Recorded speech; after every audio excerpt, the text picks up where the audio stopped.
Staff Sergeant Brandt took the range card out of her hand, the way a man takes a toy from a child he doesn't like. He didn't ask. He reached across the plywood table, slid the laminated card off the surface before her fingers had finished setting it down, and held it up so the others could see it catching the light. "This is a shooter's worksheet," he said. "Dope holds, win calls.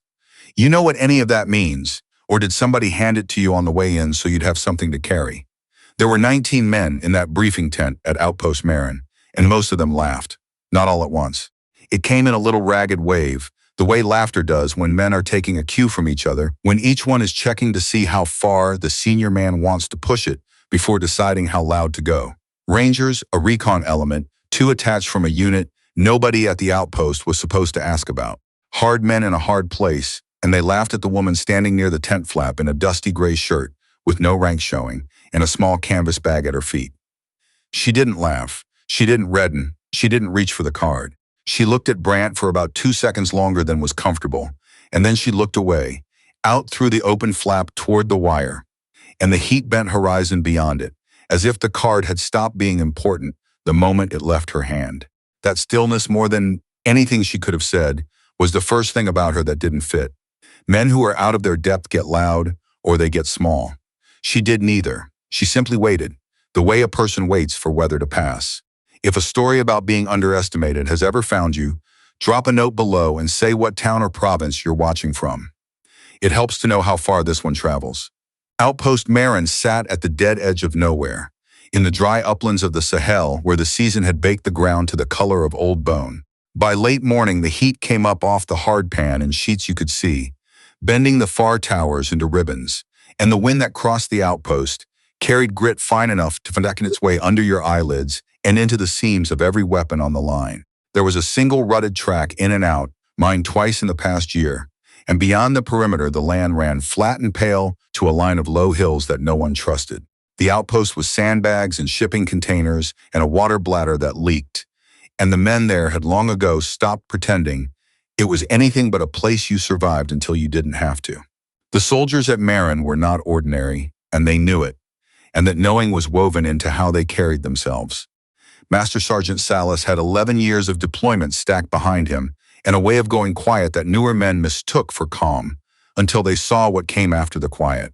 There was a recon team leader named Okoro, who had walked out of a valley 2 years earlier that 3 others had not walked out of, and who never spoke of it, and whose silence on the subject told you everything. There was a captain named Maddox, who ran the outpost the way a good surgeon runs a theater, economical and unhurried, and entirely without warmth toward anyone who wasted his time.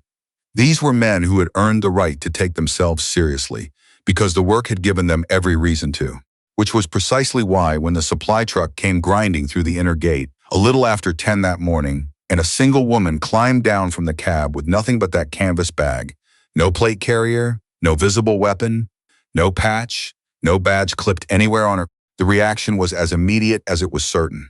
A specialist named Pruitt, 23 years old, and 4 months into his first rotation, was leaning in the shade of a container when she stepped down.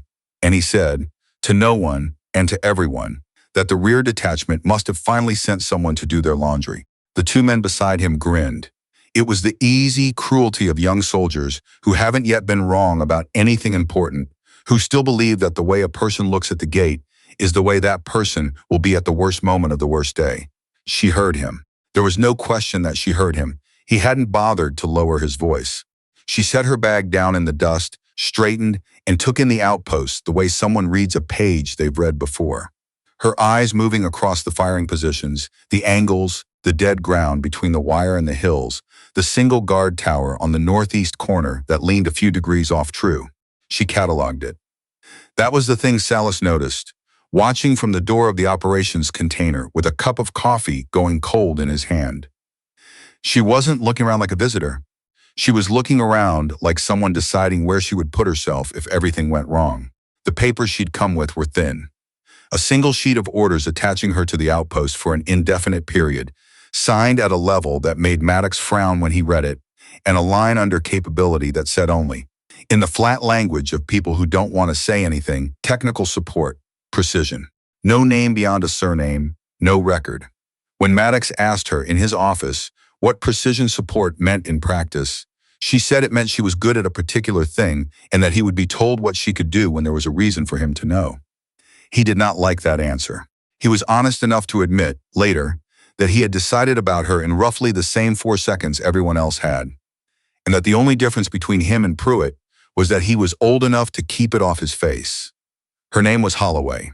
That was all anyone had for the first 2 days. She was given a cot in a container near the medics, and she kept to herself. And the Outpost did what outposts do, with someone they've decided is irrelevant. It routed around her. She ate at the edge of the table. She cleaned a rifle no one had seen her draw, slowly every evening in the failing light, with a patience that struck Salas as the patience of a person who had cleaned a great many rifles in a great many places. When Brant walked past her, with his joke still warm in his mouth, she neither acknowledged nor avoided him. She had the bearing of someone who had stopped needing the room to be on her side a long time ago. It was Salas who broke first, and he broke toward her, not against her, which told you something about Salas. On the second evening, he sat down across from her with 2 cups of the bad coffee and pushed one toward her and asked her, without preamble, where she'd shot before. She looked at the cup, then at him, and seemed to decide something. "More places than I'm allowed to list," she said. "Fewer than there should have been." "What's that mean?" "It means there were operations I could have helped with and wasn't to," she said, and her voice didn't sharpen, but it became very exact, the way a thing becomes exact when a person has had years to find the precise shape of it.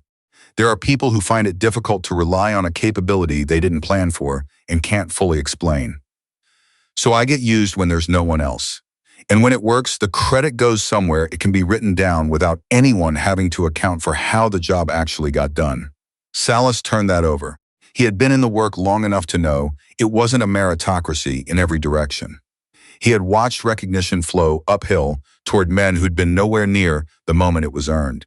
He had benefited from that current himself once or twice and had made his peace with it the way most men do, which is to say he had stopped looking at it directly. He had never sat across a table from someone the current had run over. "That's not right," he said, not as a verdict, as a fact he was noticing for the first time. "No," she agreed, "it isn't." They sat with it. Then he asked her name, her real one, not the line on the orders, and she told him, "Renata Holloway." He repeated it. She told him she'd read his record before she came and named an engagement in a province he was certain had never been written down anywhere a person without the right access could reach, and described a correction he'd made for altitude and temperature on a long shot that he had told exactly 2 people about in his life. He stared at her. She held the stare without smugness, the way you state the weather. And then, against the entire weight of his self-image, as the experienced one, the one who did the evaluating, Salas laughed. A short, surprised, almost helpless sound. "All right," he said. "All right." Something shifted between them in that moment. Not friendship. The thing that comes before friendship, between 2 people who operate at the same altitude and have spent years assuming no one else was up there. The men noticed Salas sitting with her. It cost her nothing with them, and it cost him a little. And he didn't care, which made 1 or 2 of them reconsider, quietly, in the way that men reconsider things they would never say aloud. The reason for her presence announced itself on the 4th night. A recon patrol had gone out at last light to set up an observation post overlooking the eastern track. 8 men under Okoro, working the dead ground toward the low hills. They were good. They moved well. But the enemy out here was not the ragged opportunist the new men had been told to expect. It was patient, and it had watched Marin for months, and it had decided that an isolated observation post at the bottom of a long, exposed slope was a gift. The first the operations container knew of it was Okoro's voice on the net, lower and faster than usual, reporting contact from 3 sides in a vehicle. A technical, a pickup, with a heavy gun bolted into the bed, coming down a draw to cut the patrol off from the route home. Maddox was at the radio in seconds. The math was ugly, and everyone in the container did it at once. The patrol was nearly 9 kilometers out, pinned in a shallow wadi with no overhead cover, against a force that had chosen the ground. The quick reaction force would take 40 minutes over a track that was probably mined. Air was 2 hours away on a good night, and this was not a good night. 40 minutes was longer than Okoro's team had. Everyone in that container knew it, and the knowing settled over them like a held breath. Holloway was already gone. No one saw her leave the container. Salas, turning to look for her, caught only the swing of the door. By the time he reached the northeast tower, the leaning one, the highest point at Marin, with the longest sight line to the eastern hills, she was already at the top of it, prone behind a rifle he had never watched her assemble, a rifle with the long, deliberate profile of a weapon built for distances most shooters never get to attempt. She had a spotter's scope set beside her, and she was reading the wind off the dust, and the bend of the scrub, and the shimmer of the heat that even night had not fully bled out of the ground. "Talk to me," she said into the net, and her voice was so level it took Maddox a moment to understand that she had keyed into his command frequency and was now, without anyone's authorization, taking control of the only thing that could save 8 men. "Okoro, mark the technical for me. Tracer, IR, anything. I have your wadi." There was a pause. Then a thin red line of tracer arched up from the dark of the eastern ground, marking a draw to the right of the pinned patrol. And Okoro's voice came back tight. "Vehicles hull down behind the lip of the draw, repositioning to enfilade us. We can't get an angle. If that gun gets set, we're finished." The distance was past anything that should have been attempted. The container fell silent. Maddox, who had spent 20 years learning exactly how long shots like that took, and exactly how often they missed, said nothing, because he had learned long ago that the worst thing a commander can do at a moment like that is speak. She did not hurry. That was what the radio operator in the container remembered afterward, the absence of hurry, the way her breathing came through the open net slow, and even while 8 men's lives sat on the next few seconds. She made a correction nobody asked her to explain. She let half her breath out, and the rifle spoke once, a flat, heavy crack that rolled across the outpost and out over the wire. For a long moment, nothing. Then Okoro, "Gunner's down." "Gunner is down." The technical stalled. "They're trying to crew it." The rifle spoke again. "Driver's down," Okoro said, and now his voice had something in it that wasn't combat anymore. "Vehicle is dead in the draw." Repeat, the technical is dead. But the technical had never been the whole of it. 2 more shooters had worked their way along the northern lip of the wadi, while the team's attention was on the vehicle, and they had nearly reached a position from which the patrol's cover meant nothing. Holloway found them the way a person finds the thing they have trained 10,000 hours to find, faster than thought, and she cleared the first, and then, after a shift and a held breath that the whole container heard, the second, at a range and an angle in the dark that no one in that room would have believed if they had not been listening to it happen in real time. "North lip is clear," she said. "Northeast draw is clear. Okoro, your back door is open. Move now," while they're deciding what just happened to them. And they moved.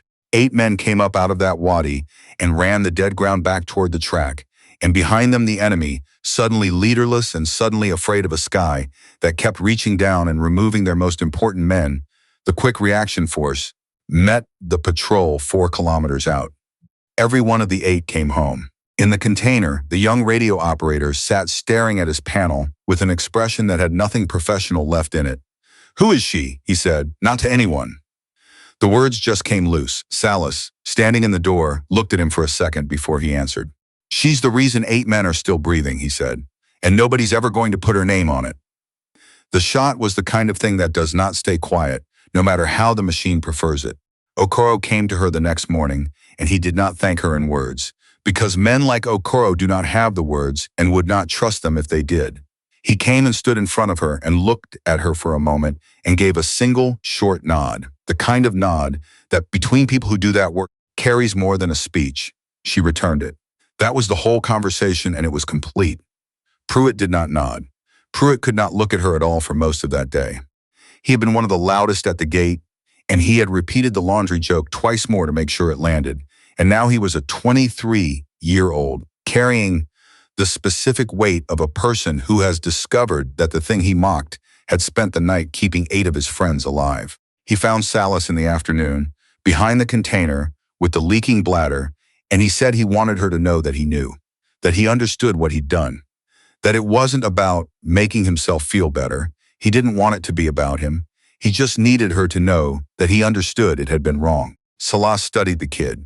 23, 4 months in, and already working through something a great many men never work through at all. "Write it down," Salas said. "What you just told me. Put it on paper and give it to her, like a letter." "Like the truth," Salas said. "She'll know the difference." Maddox, in the meantime, had done the thing a decent officer does. He had written it up, the whole of it accurately, with her name and her capability and her contribution stated plainly, with no hedging and no quiet rerouting of the credit.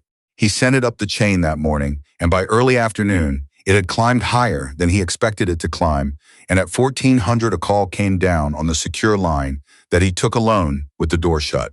When it was over, he sat for a while before he found Salas. "There's pressure," Maddox said, "to reclassify the operational specifics, her name, her engagement record, her deployment history, all of it, to pull it back out of any document that isn't behind a wall almost no one can see over." Salas's jaw set. "On what grounds?" "Program security. Exposure risk for future tasking." Maddox said it the way a man repeats words he doesn't own and doesn't believe. "That's the reason they're giving. That's not the reason." "No," Maddox said. "It isn't." It was, Salas understood, the same current he had spent his whole career declining to look at, running its course one more time. A woman had done, alone in the dark, at the edge of what is physically possible, the thing that had saved 8 men, and the machine's first instinct, not its second, not after some debate, its first, was to make certain that as few people as possible would ever be allowed to know she had done it, not to protect her, to protect the tidiness of a record that had never had a place for her in it and did not want to start now. "What are you going to do?" Salas said. "Push back," Maddox said. "Hard. I have a signed account, and I have 8 men who will put their names under mine, and I have you." He paused. "I don't know if it'll be enough. It usually isn't. But I'm not going to be the officer who looked away from this one." It went on for 2 days, that quiet war fought over secure lines, and Holloway herself stayed out of it because she had been the subject of that particular argument before and had learned that her own voice in it changed nothing. She cleaned her rifle in the evenings. She let the Outpost decide what it was going to be about her. What the Outpost decided surprised even Salas. On the last night before she was to leave, Maddox called the senior men together in the briefing tent.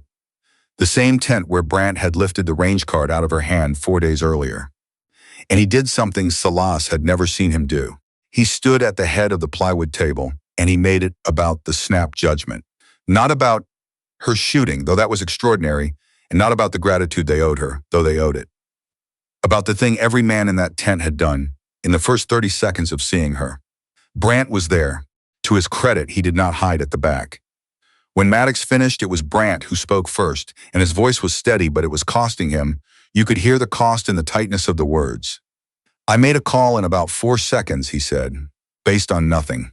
Based on what she was wearing, and what she was carrying, and what I'd already decided a person in her position was going to be. And I was wrong in every direction a man can be wrong. Not just about her, about the thing I used to make the call. I'm not going to make that one the same way again." The quiet that followed was the quiet that comes after something honest. Okoro said same, Salas said it too. Pruitt didn't speak. He was looking at the table with the fixed attention of someone committing a thing to permanent memory, and in his pocket was a folded sheet of paper. He had not yet found the courage to hand over. Maddox looked around the table. "That's the lesson," he said. "Bigger than this mission. Bigger than this outpost. The 30 seconds where we decide who someone is, before we've seen what they can do, that's a habit, and like any habit, it can be right, or it can be catastrophically wrong. And the cost of being catastrophically wrong in that one, of writing someone off before they've shown you, isn't paid by the person who got it wrong." He let that sit. "It's paid by the person who got written off. She's been paying it for 9 years. She's been carrying the cost of other people's version of the mistake we made in 4 seconds at the gate." The tent was completely still. Holloway, who had been standing where she always stood, near the flap, looked at Maddox, and then around the table, at Salas, at Okoro, at Brandt, at Pruitt with his head down. "I'd like to say something," she said. The table gave her its silence. "I've spent a long time being practical about the way things are," she said, and then she stopped, and the stopping was visible, a woman choosing her words with the same care she gave to everything. "I told myself the outcome was enough, that if the 8 men came home, it didn't matter whose name ended up on the paper, and most days I believed it." She looked at her hands. "I think I came out here believing it, and I think I'm going to leave here not sure I do anymore, because there's a difference between a thing you've made your peace with and a thing you've gone numb to, and I'm not sure I've always known which one I was doing." No one moved. "What you did in this tent tonight," she said to Maddox, to all of them, "cost you nothing. I want you to understand that. I know that. And I want you to understand that it's the first time in 9 years that anyone in a room like this one has bothered to spend even nothing on it." She picked up her bag. That's not a complaint. It's just the count. Pruitt stood up. He was shaking. A little, the way you shake when you are 23 and about to do the bravest thing you've done. He crossed the tent and held out the folded paper, and he could not get any words to come, so he just held it out, and she took it, and she read it, there, in front of all of them, her face giving nothing away. When she finished, she folded it again, carefully, along the same creases, and she put it in her shirt pocket, against her, the way a person keeps a thing they intend to keep. "You're going to be good at this," she told him.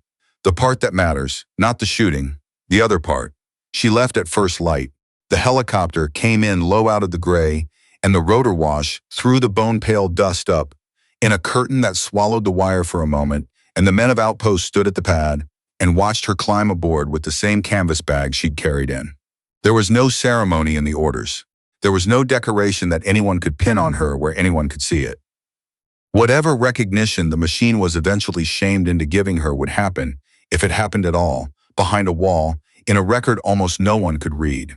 But as the bird lifted and turned its nose east toward the brightening hills, Maddox came to attention at the edge of the pad, and he raised his hand to his brow and he held the salute to a woman with no rank showing, no name on any paper that mattered, no patch, no badge, and he held it until the helicopter was a dark point against the dawn, and then nothing at all.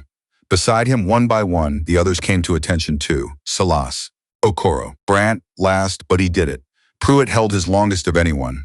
His young face turned up to the empty sky, long after the sound had gone. Salas stayed at the pad after the rest had drifted back to the morning's work. He was thinking about a draw in the dark, and a heavy gun that never got set, and 8 men who came up out of a wadi and ran home. He was thinking about the 9 years, and the operations she wasn't sent to, and the men who had come back from missions, without ever knowing why they'd been allowed to. He was thinking about what it costs a system to hide its best people, and what it costs those people to be hidden, and how change, when it finally comes the way it had come in that tent the night before. Slowly, imperfectly, one honest man at a time, the moment somebody finally decides to stop looking away. Pruitt came and stood beside him. For a while, neither of them said anything. Then Pruitt said, "She told me I'd be good at the part that matters." "You will be," Salas said. "I'm going to try to deserve it." Salas looked at the kid, 23, 4 months in, the clean, earnest weight of him standing there in the new light, and he thought about how a person becomes the thing they're going to be, and how rarely you get to watch it start. "Yeah," he said. "You are." They stood at the pad until the sun cleared the hills, and the heat began its long climb back into the day. And at Outpost Marin, from that morning on, no one ever again decided who someone was before they had seen what that person could do. Because the most dangerous person in the room is almost never the loudest one, or the biggest, or the one who arrives the way you were expecting.